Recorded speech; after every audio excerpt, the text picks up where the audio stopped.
කොහොමද මේ පරීක්ෂා කරන වැඩේ කියලා මොකවද අද? ඒ අවුලන්නේ හොඳයි ඒ වැඩේ. අයි හොඳයි කියන්නේ.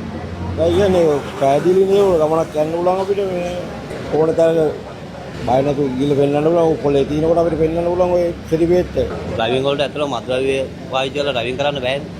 අනතුරු වැඩි. ඉතින් මේ වැඩේ ඇත්තටම හොඳයි. රාජ්‍ය ස්ථිරයන් දෙනවා මේ වැඩක් කරපු කියලා. හොඳටම හොඳයි. අයියේ එනේ අපි ගහන්නේ නැහනේ.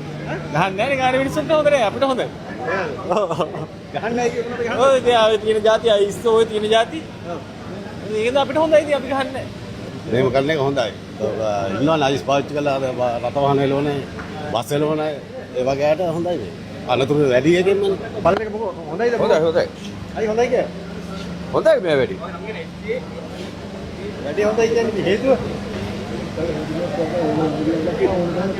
හේතුව නැහැ. ඈ? නෑ ඒක හොඳයි එහෙම මේ වගේ පුද්ගලයෝ අයින් වෙනකොට හොඳයි පාරවල් නිදහස් වෙනවා. වැඩ කරන මිනිහටත් ටිකක් ගරුසරුවක් ඇතුව වැඩ කරතයි. දැන් හුඟක් දෙනෙක් වගිකෝ කතා කරොත් කියන්නේ ඔක්කොම අයිස් ගහලා කුඩු ගහලා ගංජා ගහලා කියලා. ඒක නිදහස් වෙනවා මේ වගේ දේවල් වලින් මේ නොගහන මිනිස්සු. සාතිකේ ගත්තා? ඔව්. සාතිකේ හොඳයිද? හොඳයි. අයි ඉස්කෝලෙන් දුන්න සාතිකේට වැඩි වටිනාකමක් තියනවා. වටිනාකමක් තියෙන. අයියේ. මෙහෙම වගේ දෙයක් වෙන එක හොඳයි. හොඳයි කියන්නේ හේතුව. අපි හැදෙන්නත් එපේ. ඒක ඉතින් අපිට දැන් ඉස්සරහදී බස් දුවන්න ඉතින් මේක ඇත්තටම මේක පෙන්වන්න තියෙන්න බෑ අපිට. හරි විදියට ඉන්නවා කියලා. මොනවාක්වත් ගහන්නේ නැහැ කිය. නෑ. thank you. පොඩ පෙන්නනවා.